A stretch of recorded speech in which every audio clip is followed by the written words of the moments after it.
On the newest episode of ALF Reality, Jon Jones and Daniel Cormier actually agreed on something for once. They were both blown away by how much the fighters call each other bitch. You know what I'm saying, bro? I tell y'all, bro, I've never in my life seen men call each other much more. Oh, no, I agree. I've never in my life seen that people is call fighting each world. other Fighting world's crazy, real, huh? dude. Another man call another man man. every time is crazy to me. I agree. Those are fighting words. Yes. Chris Weidman revealed that his devastating leg injury never fully healed and says he still deals with the pain and complications from it to this day. Weidman famously snapped his leg against Uriah Hall back in 2021 in one of the most gruesome injuries in UFC history. Just a few months later, Conor McGregor suffered a very similar injury during his trilogy fight with Dustin Poirier at UFC 264. Speaking about Conor's upcoming rematch with Max Holloway at UFC 329, Weidman questioned how McGregor will physically and mentally deal with coming back from that kind of injury, saying it can be extremely difficult to ever feel like the same fighter again. It's a serious thing. I came back training, I had the right mindset. I really thought I was gonna be fine coming back. And I remember hearing Rogan talk, he says this all the time, that you come back from one of those leg breaks, you're never the same. And I remember being motivated from that. I'm like, I'm gonna show him he's wrong. And I came back, and my first fight back, I'm going against Tavares, and this dude starts leg kicking me right away. And in training, I was leg kicking with the shin pads on stuff, and I thought I was fine. And as he leg kicked me, always my instinct was I'm kicking back even harder. He kicked me, and I just couldn't throw my damn kick. And I'm like, F***. At one point, maybe in the second round, I threw it, but I threw it like so scared. It barely touched him, and I'm like, oh my, I can't do it. I couldn't throw it. So it affected me way more than I thought it was gonna affect me until I was actually under the lights. You know, it was it's like PTSD, man. Like, it was super traumatic, that whole event. So it's gonna be a lot for him. It's gonna be a lot. The leg, the time off. He's got an uphill battle. I don't know what issues. Like, I still deal with issues in my leg now that I'm retired. I can say it, but like, it's a big issue. I know you, like, when you wear shorts, I see that little calf. That little baby calf. Weird scar, and the muscles never came back. My quad is still like, I don't know, like 5 centimeters smaller than my left. And I do leg extensions, and I try my best, but it just, it's never came back. Brian Ortega got some training in with Arman Tsarukyan yesterday.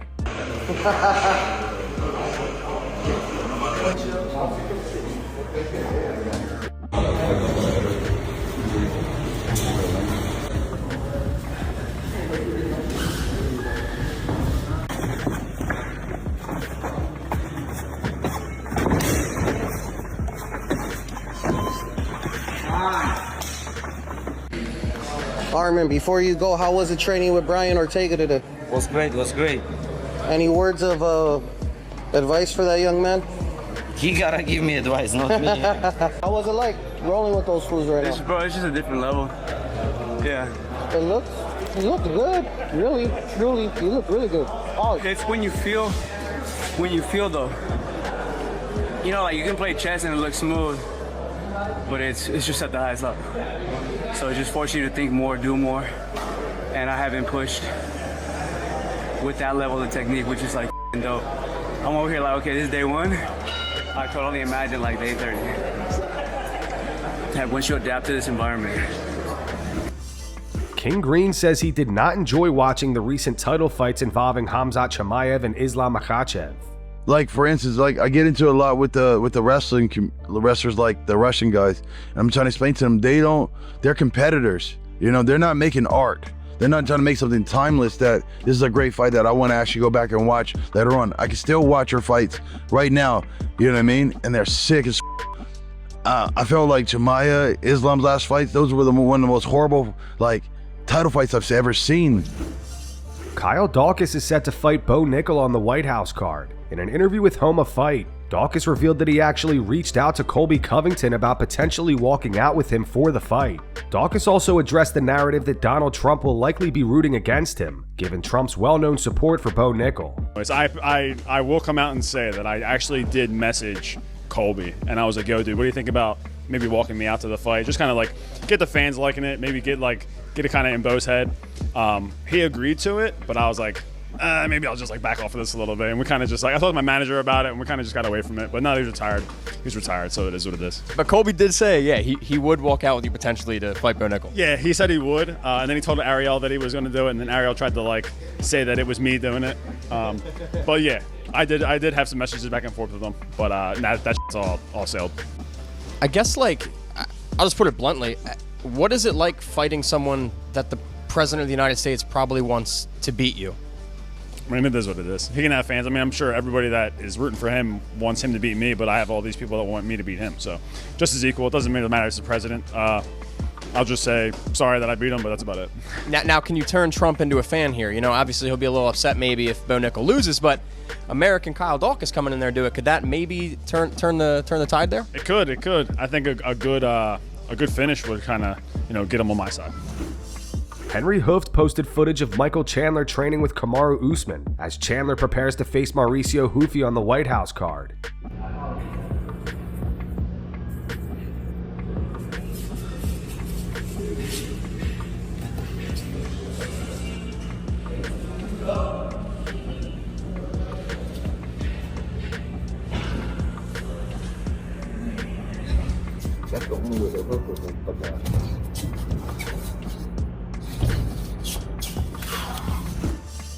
Sean Brady is hoping Belal Muhammad beats Gabriel Bonfim so he can rematch him afterwards. Brady fought Belal back in 2022 and lost via TKO in the second round. I'm hoping Belal wins that, and then maybe me and him, I think now that fight kind of makes perfect sense for me to get that rematch, That's the one I want the most. You want to run that back?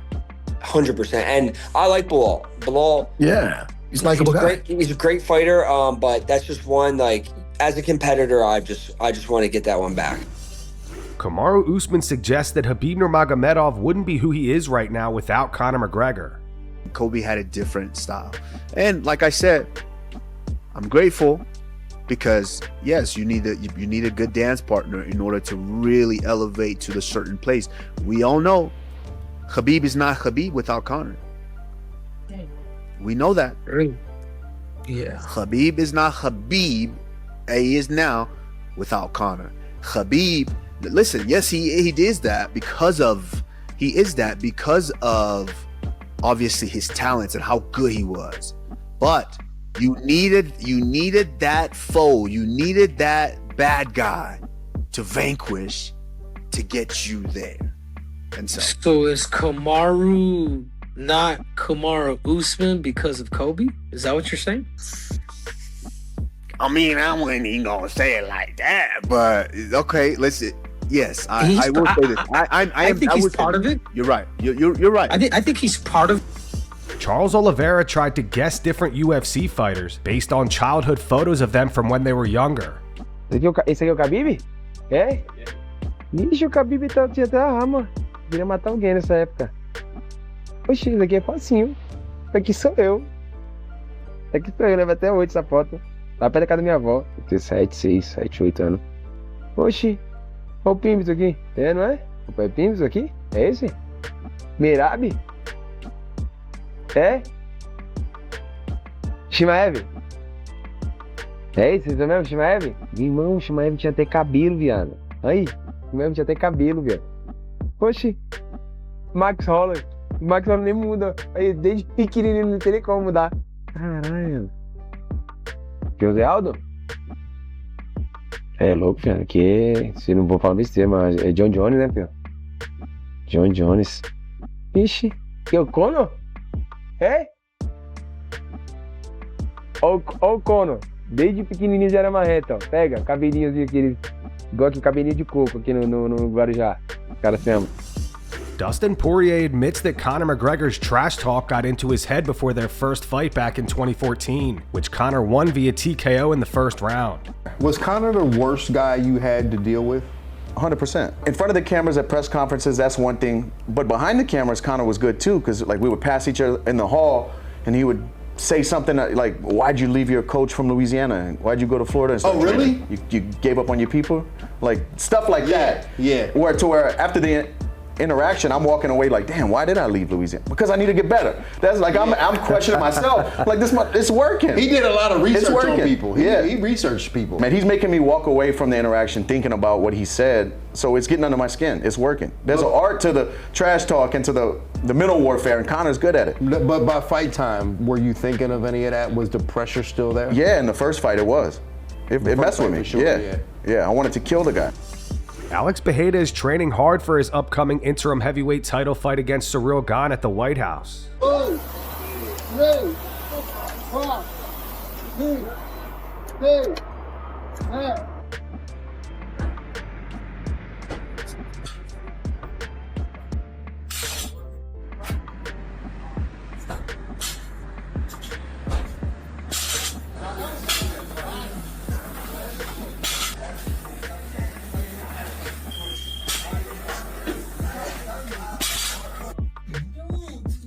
Segura a mais.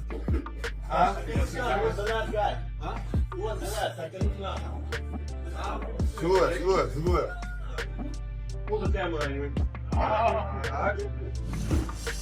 Islam Makhachev doesn't appear to be a fan of his character in UFC 6. Islam posted this to his Instagram story today. It translates to "Who even is this?" with a facepalm emoji. In other news regarding UFC 6, both Alex Pereira and Jon Jones are 5-star characters. Jon has a score of 100 for takedown defense, 100 for clinch control, and 100 for clinch striking. Alex has a 100 in punch power, 98 in kick power, and a 99 in accuracy. Let me know how you guys think they look in the comments. A major UFC light heavyweight matchup has officially been announced today. Magomed Ankalaev will face Khalil Rountree in the main event of UFC Abu Dhabi on July 25th. Both fighters will be looking to bounce back after recent losses. Ankalaev is coming off a first-round TKO loss to Alex Pereira, where he lost the light heavyweight title, while Rountree most recently suffered a third-round KO loss to Jiří Procházka. Ankalaev is ranked number 1 in the light heavyweight division, and Khalil is ranked 5th. The winner of this fight will most likely face Carlos Ulberg for the belt next. Who do you guys think gets the win? Drop your predictions in the comments. And that's gonna wrap it up for today's video. If you enjoyed, make sure to hit the like button, subscribe to the channel, and turn on notifications so you never miss an upload. Here are the 3 top comments from last video. The first one's from Hold This Fat L. It says, "Imagine if Gane pokes Alex's eye." The second one's from Mr. Fark6654. It's in reference to Chuck Liddell falling on his head. It says, "Somebody get the Iceman some ice, man." And the final one's from John. It's in reference to Max Holloway running into fans while playing Apex Legends. It says, "Max gaming with people is f***ing awesome." If you want to be featured in our next video, all you have to do is drop a comment down below. Also, be sure to check out our latest video essay on why MMA fans are turning on Dana White. It's on screen right now. And as always, thanks for watching.